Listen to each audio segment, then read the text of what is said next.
Welcome to the EntrePastors Podcast on YouTube. This is a show that helps pastors think, act, and thrive as prosperous entrepreneurs.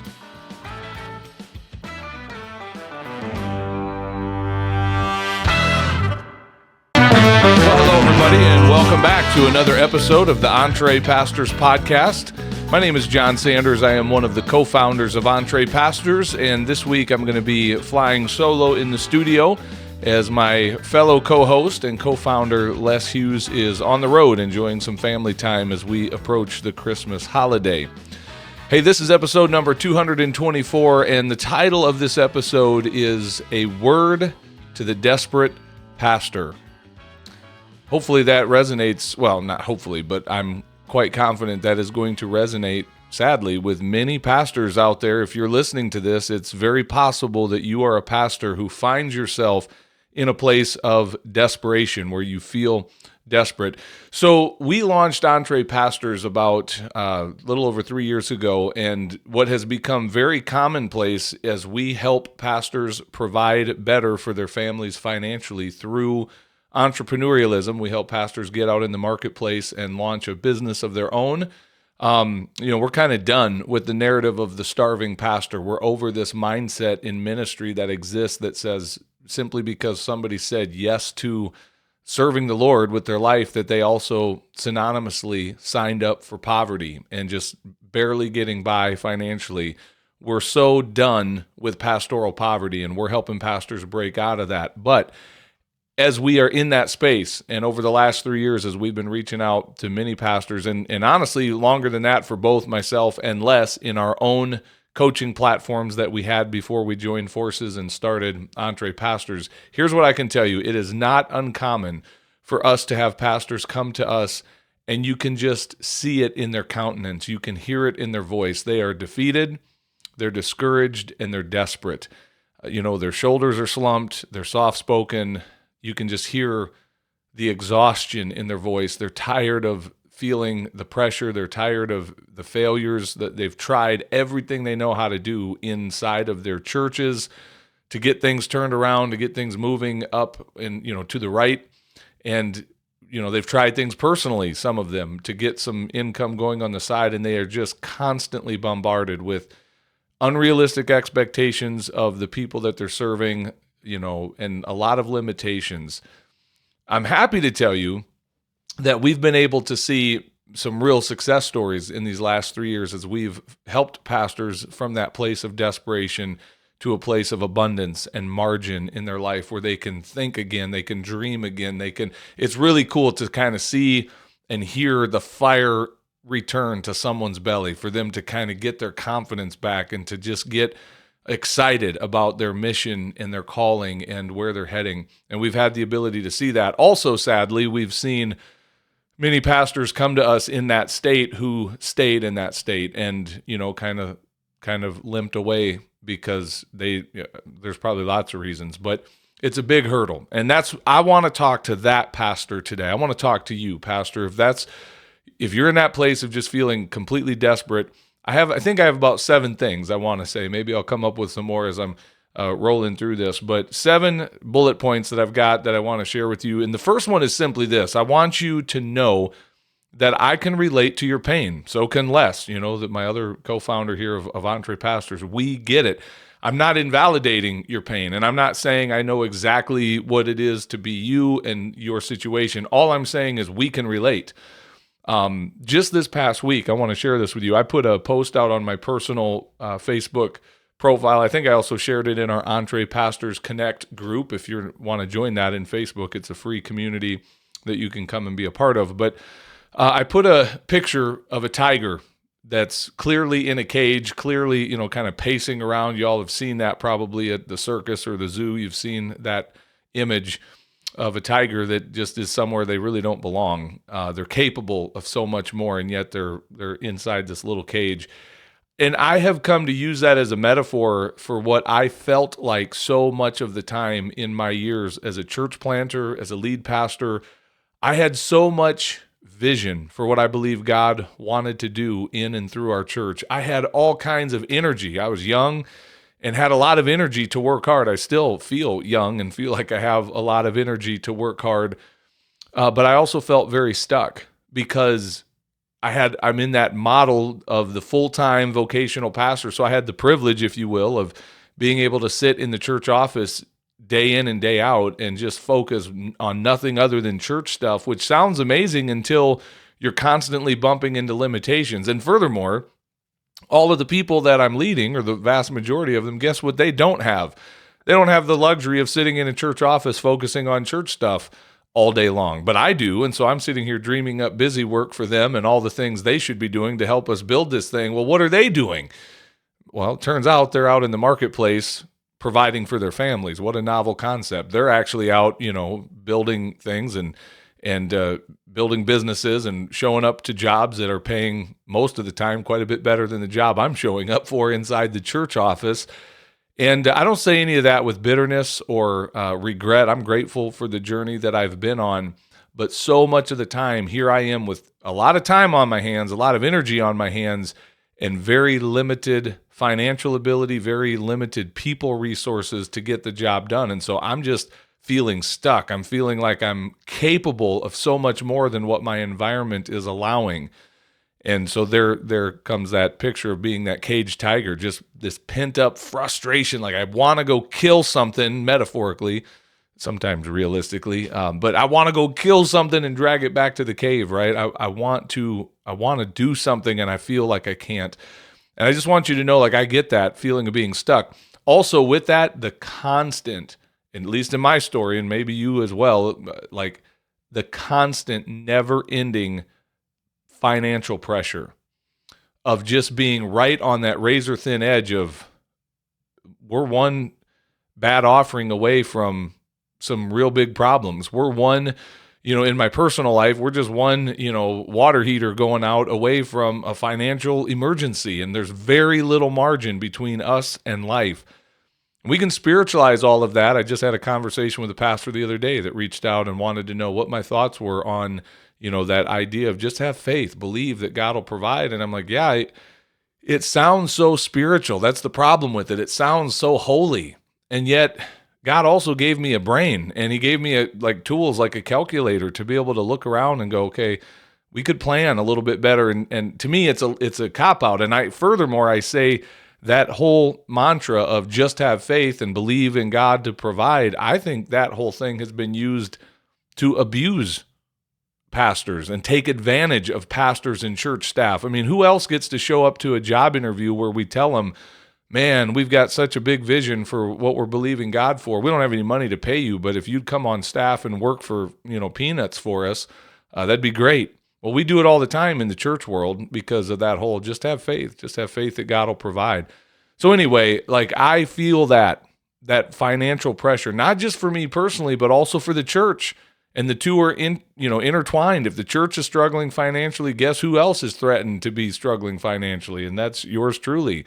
So I get it, man. I want you to know I understand that. I'll add one more little bullet point to that whole section of I can relate to your pain. And maybe this is just me. Maybe you're more spiritual than me. But I felt much of the time frustrated or even mad at God. And he and I had a lot of conversations about that. He didn't do anything wrong. He's God. And by the way, if that offends you or scares you to hear somebody talking like that, Scripture calls David a man after God's own heart. And David prayed some really ugly prayers. He had some really ugly talks with the Lord, I believe, at times. And it's like, God can see my heart anyway. He knows. So I was just honest with him some of the times. Like, God, I'm kind of frustrated with you. I feel like I'm doing what you've asked me to do. And I kind of feel like you don't care as much about some of these things that I care about, that I've been told I need to care about, like our church budget and our building and the needs around here, that the building's falling apart, and and this vision that we have to reach people, but it's going to cost money, and it just doesn't seem like you care to fund it.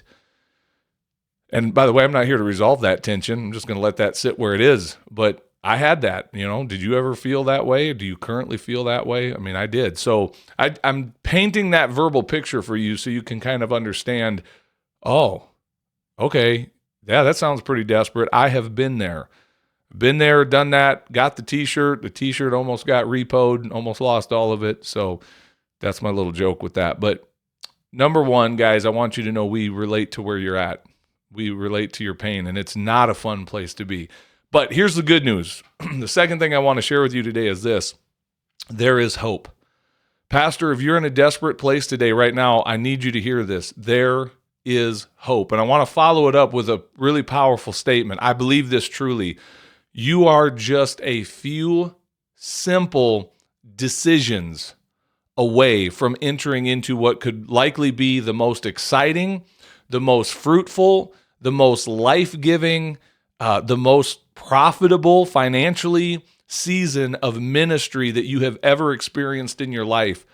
And in case you missed it, I want to back up and say that again. You are just a few simple decisions away from entering into what could be the most exciting, profitable, life-giving, fulfilling, fruitful season of ministry in your life.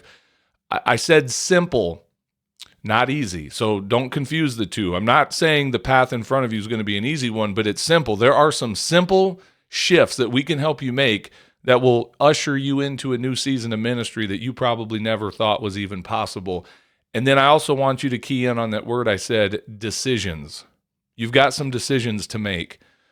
And that leads to the next thing I want to say, which is number 3. Guys, if you keep doing what you've been doing, you're going to keep getting what you've been getting. We're just winding down 2024, getting ready to head into a new year. This is a season where people start thinking and talking about, New Year's goals and resolutions and all that stuff. I just want to tell you, if your goal in 2025 is just to do more of what you were doing in 2024 and hope for better results, that's a really bad strategy if you don't like the results you've been getting. If you like your results, and double down on what you've been doing.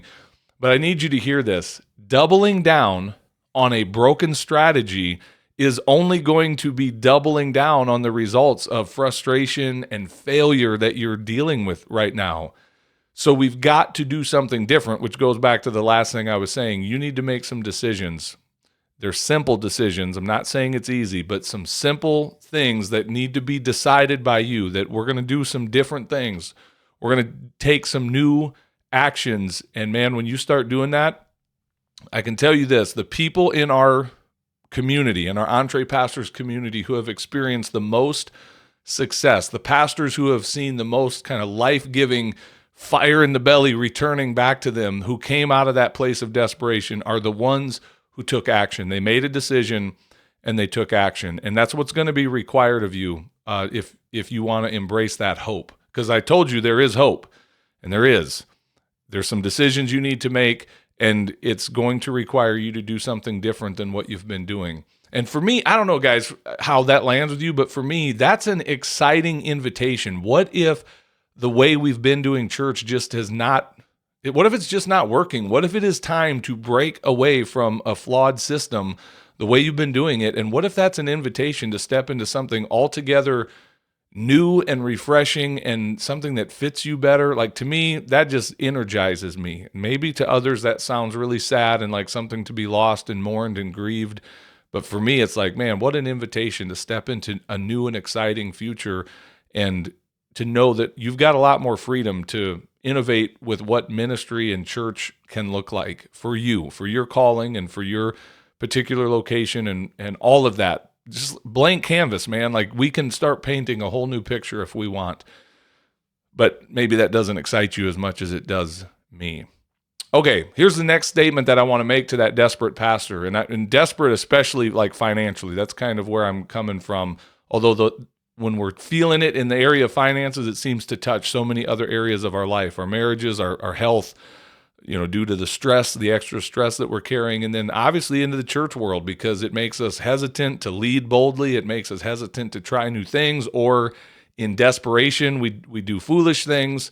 Again, ask me how I know. I've been down this path. So to that desperate pastor, the next thing I want to say is this. You must, I'm using the word must on purpose, you must offer value to the marketplace. And specifically what I'm saying is, if you desire to go on this EntrePastor journey, if you're like, you know what, I'm done with the narrative of the starving pastor, I'm breaking out of pastoral poverty, our answer to that, our solution to that, is go out in the marketplace, start a business or a side hustle of your own, But if in doing that, I need you to hear this.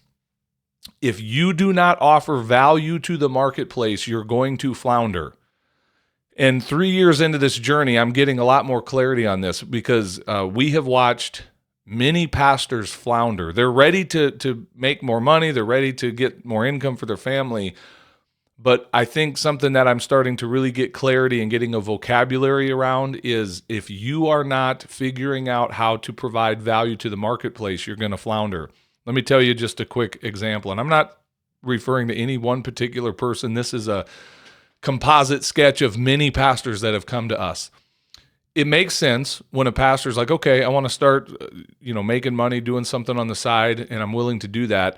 When they think about a business that they can kind of do on their own, because their whole world has been tied up in church, it's natural to see that their mind automatically goes to what? To church. So they start thinking of products and services they can provide to church or other pastors or Christians, and there's nothing necessarily wrong with any of that, but I'm just here to tell you, as someone who's been selling and marketing to pastors for many years now, it is a tough road because you're dealing with people with both perceived and realistic financial limitations. I say perceived because there is a ton of scarcity thinking that's holding people back far more than the actual bank accounts are holding people back.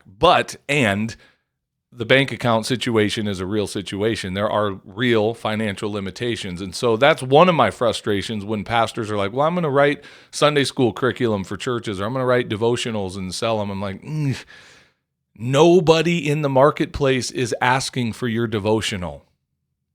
I'm just going to let that sit there for a minute. And I hate to be the guy that has to tell you that. Nobody is going to Google right now hoping to find your Sunday school curriculum that you think you're going to start writing. To the defeated, discouraged, beat-up pastor who's going to flip roles and become an inspirational speaker, a motivational speaker, and a life coach, there's potential down that road. So again, please hear me. I'm not being ugly when I say this. There's potential for you to go do those things. There is a way to make money in those arenas. But when you show up with that defeated, discouraged, desperate energy, man, you're not going to make it as a life coach. And furthermore, nobody's out Googling in your community today, where's the closest life coach that I can go hire? That is a very relational business. It takes time to build and create your clients, like literally creating your clients, because they're not just out there searching for that. You have to bring value to the marketplace. Had something else I was going to say about that whole thing about, a quick story popped into my head just a minute ago. One time I had a conversation with a pastor. I won't say where this person was located, but their church had dwindled. They'd been there for maybe 10, 12 years, if I remember right. And, the church was about 40-some people, just small rural church when they took over. And just sadly, where it is today, it was 8 people strong and declining as I talked to this pastor. And again, everything I described at the beginning of this episode, that was the countenance of this pastor, just defeated, discouraged, beat up, all of that things. And you know what they wanted to do, guys? I kid you not, and I wish I was joking. They wanted me to help them figure out how to become a coach to, guess who? Other pastors about what subject do you think? How to grow your church. And it's like, I'm just sitting there gobsmacked in this conversation going, am I the only one who sees the disconnect in this? We've got someone who's been struggling, who's not found a lot of success in growing their own church, and now out of a place of desperation, they want to become a high-paid professional coach, telling other people how to do the very thing that they could not do. And that's frustrating to me. And so what I want to tell you is this, where I see pastors taking their value or their skill set that they've honed over years in ministry and going out in the marketplace and solving real problems that people are actually looking for help with, those are the ones who are going to find income. And they're going to find income waiting for them. Like, people are waiting to pay you to solve the problems that they are actually asking to have solved.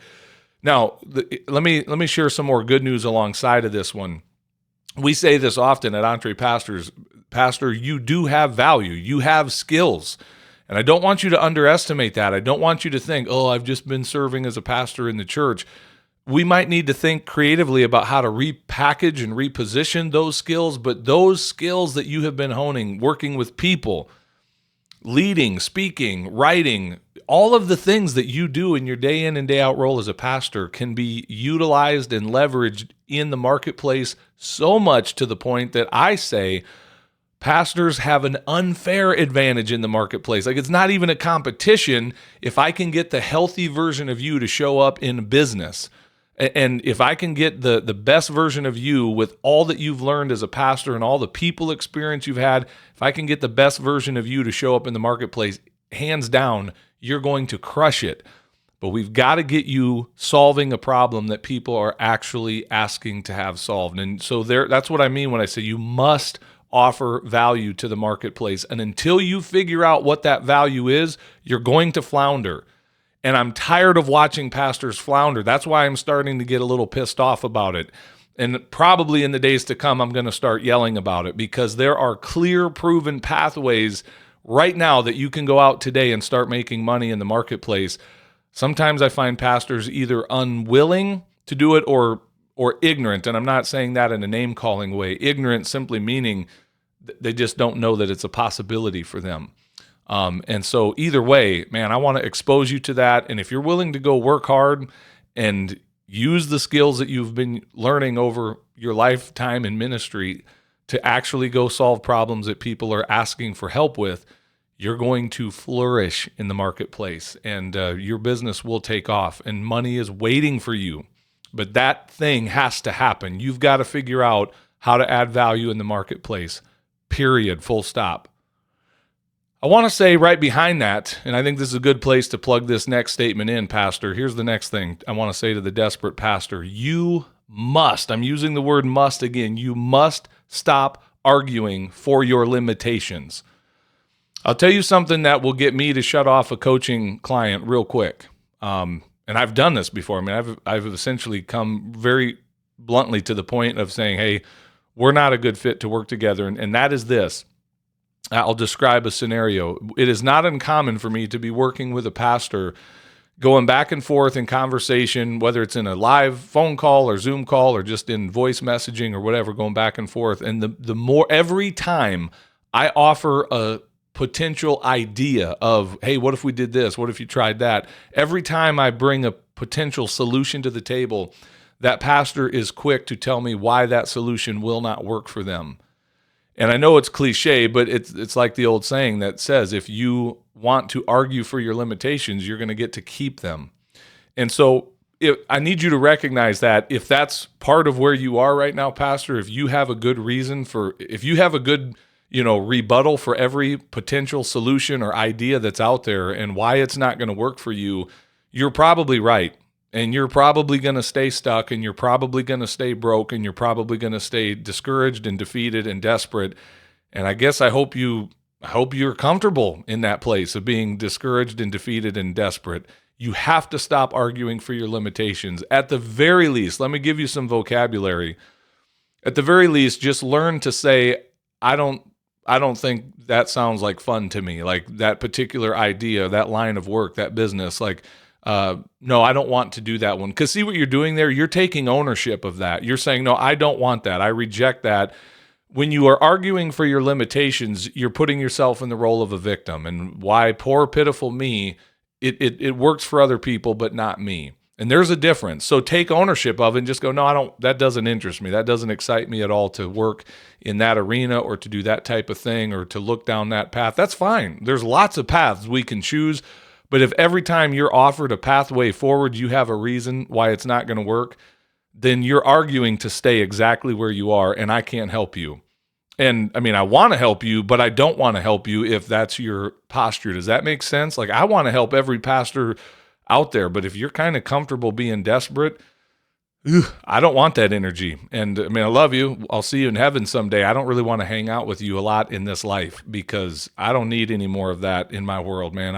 I've left that behind a long time ago, and I'm trying to build a community of pastors and like-minded people who are excited about the paths they're moving forward on and not arguing for why they get to stay stuck in the place that they're stuck. All right, two more things I want to say as we get ready to wrap this up. The second to the last thing is this. Pastor, there is a real ministry waiting for you in the marketplace. I need you to know this and embrace it and believe it, because so often we use terminology, and every time I call a pastor out on this intellectually, they're like, oh, yeah, no, I know that. But we use terminology where we say things like, well, I'm leaving the ministry. I'm leaving ministry to go out into the marketplace. And we create this very flawed dichotomy that I promise you Jesus does not recognize, that says, oh, there's this sacred place over here where ministry happens, and it's inside of a church building, and usually there's a steeple on top and some stained glass, and a church office where there's a pastor who's really frustrated who sits inside there. That's where ministry happens. And then, if you get outside of that, you're just in this icky marketplace, and it's kind of secular, and it just isn't really that important to the kingdom of God. And nothing could be further from the truth. So let's stop using terminology where we talk about leaving ministry, or I'm going to go do a secular job. Gross. That makes me want to vomit. No, there is real ministry to be had. It's waiting for you in the marketplace. Case in point, as I am recording this episode, I need to wrap it up because my phone's ringing and it's one of my guys who's out on a job.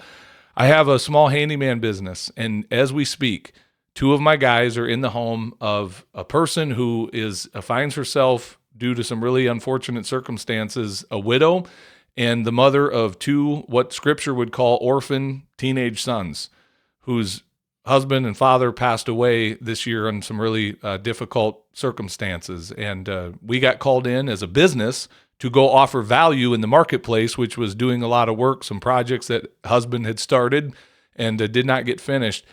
And here's the ministry, guys. Instantly, as I'm on site a few weeks back doing an estimate and taking a look at this work, the Spirit of the living God who called me to ministry, that same Spirit who helps me write sermons and preach and who I rely upon at the moment to deliver a sermon, that same Spirit of God prompted something in my heart to say, care for the widows and orphans. That's true religion. That's true worship, to care for widows and orphans. That's in there, right? Like, I'm pretty sure I read that in Scripture. And so we did. And what that looked like in this moment is not only offering a little bit of a discount, a substantial discount. We're still going to make money. We're still going to be profitable, but not as much as if I hadn't felt that prompting from the Holy Spirit to give this gal a discount considering her circumstances, and then to offer. She had mentioned to me that both of her teenage sons have a desire to go into construction. And so, I don't know if anything will come from this, but I just said, listen, if your sons want to kind of look over the shoulders of my guys, they'll be happy to point some things out and just show them some things. Maybe even let them help offset the cost a little by doing some work with us. I would never offer that under normal circumstances. But guess what? There's ministry waiting for us out in the marketplace. And so just this morning, as my guys headed down to start this job, it'll be a few days that they're on this project probably, I just reminded them in a voice message, hey guys, this is a ministry opportunity. I reminded them of the situation, and both believers, and they get it. And they're like, sweet, we got it, man. And so who knows what will come of that. But there is real ministry in the marketplace waiting to be had.